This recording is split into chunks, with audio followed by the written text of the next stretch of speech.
Hello guys, in this session I will discuss integration of a function. So first I will tell you the meaning of indefinite integration. If you have a function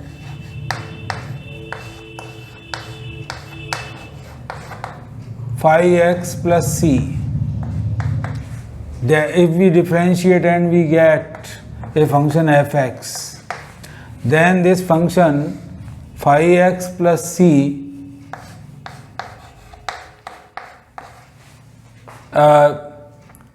is called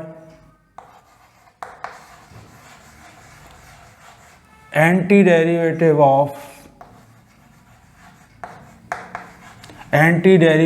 or primitive of fx.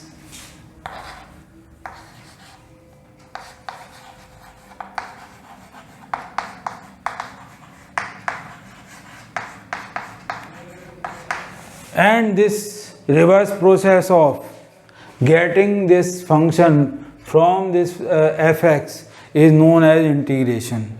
So if we integrate this function,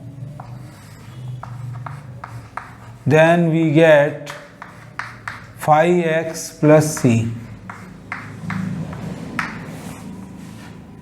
So this process of getting the antiderivative is known as integration. So integration of fx is equal to phi x plus c.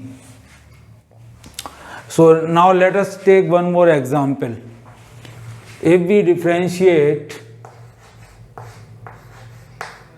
sin x plus c, then we get d dx of sin x is cos x, and differentiation of c is 0.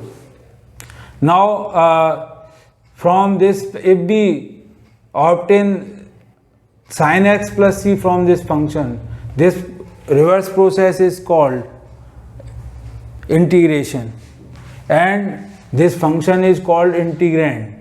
Integration of symbol is like this, S symbol, integration of cos x, then we write the variable dx is equal to sin x plus c. So this process of getting the function which was differentiated to get this function cos x is known as process of integration, and this is known as indefinite integration, because there are so many functions which when differentiated gives cos x. So there are indefinite functions, so we call it indefinite integration. There are indefinite functions which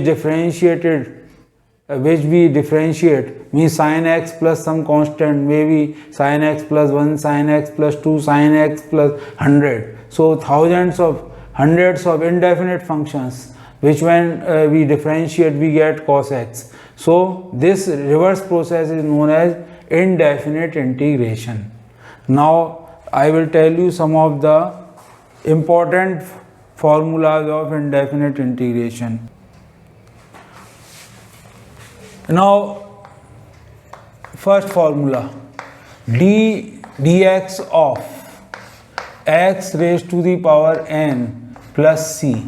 If we differentiate this function, then we get n plus 1 x raised to the power n plus 1 minus 1, that is xn.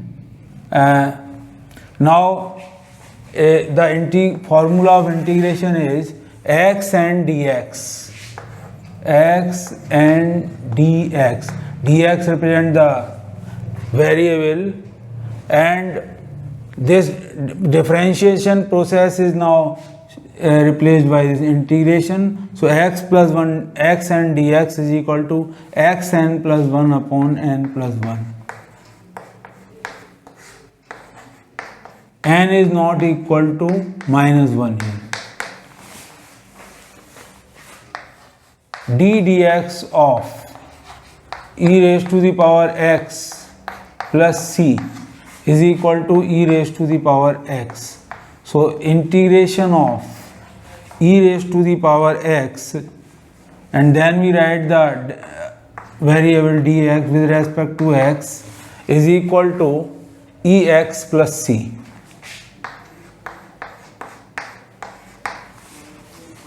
Then third, d dx of a raised to the power x plus c is equal to a raised to the power x log of a base e. Now the reverse process of this is integration. So when we integrate this function ax, then integration is equal to ax dx is equal to ax dx is equal to a raised to the power x plus c, a raised to the power x upon log ea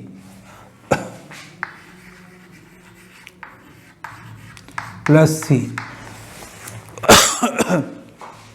So for integration, this sign, differential sign is replaced by this integral sign, and this variable which we write here. So in the integral we write it here in just in front.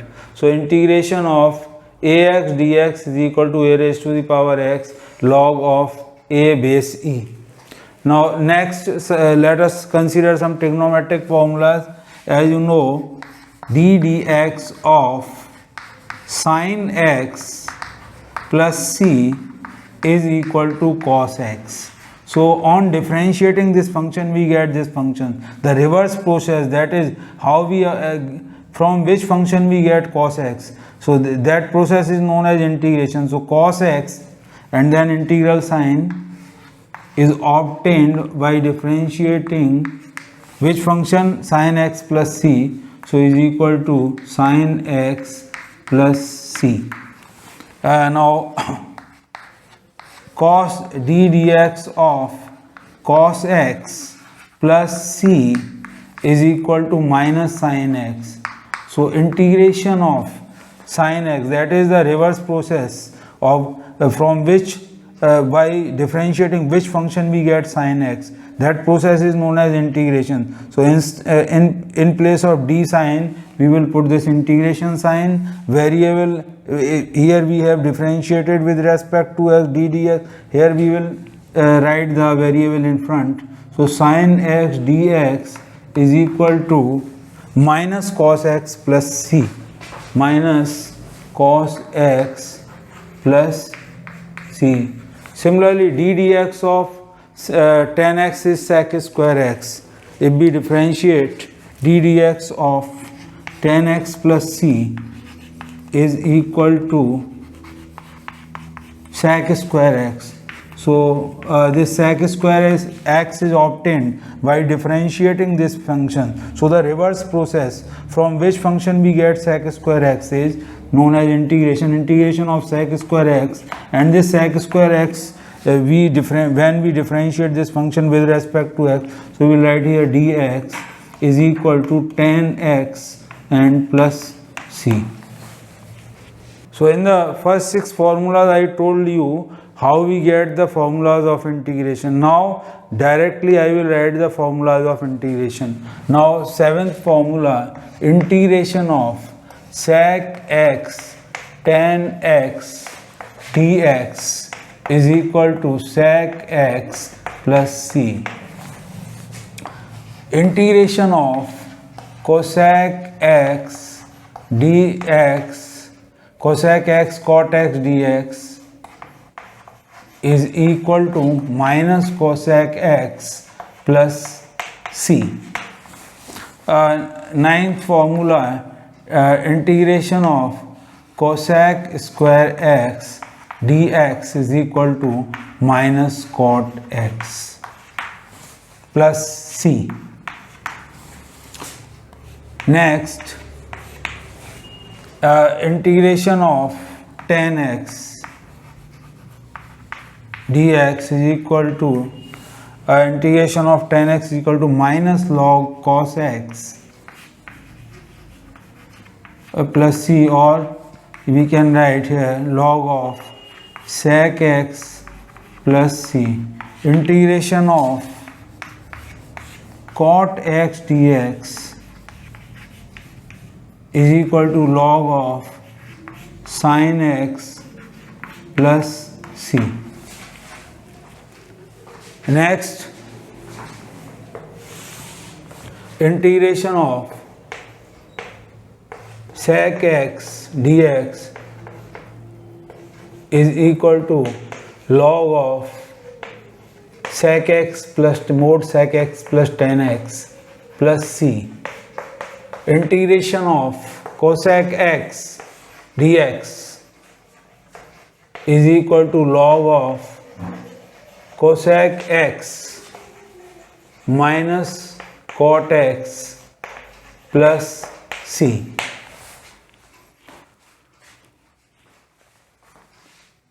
Integration of 1 upon under root 1 minus x square dx is equal to sin inverse x plus c. Integration of 1 upon 1 plus x square dx is equal to tan inverse x plus c. Integration of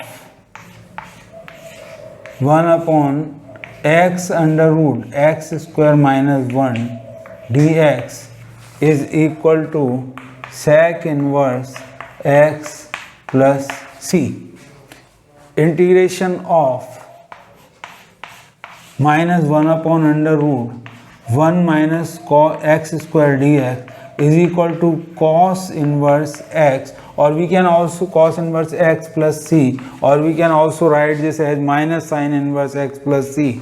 Similarly, integration of minus 1 upon 1 plus x square dx is equal to cot inverse x or minus tan inverse x, and my integration of minus 1 upon x under root x square minus 1 is equal to cosec inverse x or minus sec inverse x plus c. So these were the basic formulas of integration. Now I will tell you some more rules of integration. So if you have two or more functions in the form of plus minus and you want to integrate them,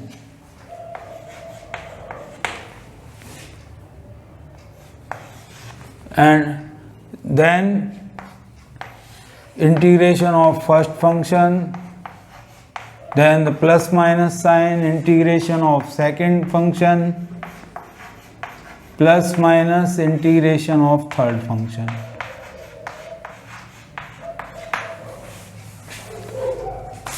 If a constant is being multiplied by a function, then take out the constant and integrate the function.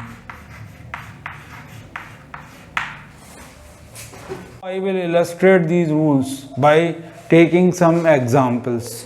For example, if you want to integrate a x square plus 3 sin x plus cos x, then there are three functions, x square, 3 sin x and cos x. So using this rule, separate them.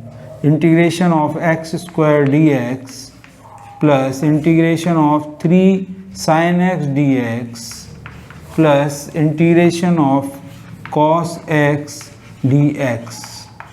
Now as you know, here you will apply the formula of x raised to the power n. So x n plus 1, that is 2 plus 1, x cube upon 2 plus 1 is 3, plus sin x, 3 is a constant, so this rule will apply here. You can take out the constant 3, you can take it out. Sin x dx plus integration of cos x will remain integration of cos x dx. In the next step, you can write x cube upon 3, integration of sin x is equal to minus cos x. So minus 3 cos x and then plus integration of cos x is equal to sin x and then plus c. Now let us discuss some more questions. For example, if you have a raised to the power x plus x raised to the power a plus a raised to the power a dx. Now there are three functions with in between them plus sign, so you can separate integration of ax dx plus integration of x raised to the power a dx plus integration of a raised to the power a dx. Now a raised to the power x dx integration, you know the formula, then a raised to the power x upon log e a base log a e base e, x raised to the power n formula will apply here. So you can write this is equal to x a plus 1 upon a plus 1 plus a raised to the power a is a constant, so we can take it out, and integration of 1 dx, so we can write this is equal to a raised to the power x upon log a plus x raised to the power a plus 1 upon a plus 1 plus a raised to the power a, and integration of 1 with respect to x, then this is equal to x plus c, because we can write 1 as x raised to the power 0 dx, and then applying the formula x raised to power 0 plus 1 upon 0 plus 1 we get x. So this was a generalization of these rules. In this video I told you the simple formulas and certain rules regarding the integration, and in the next video I will discuss some important questions of integration. Like and subscribe my channel for new videos and press the bell icon. Thank you, students.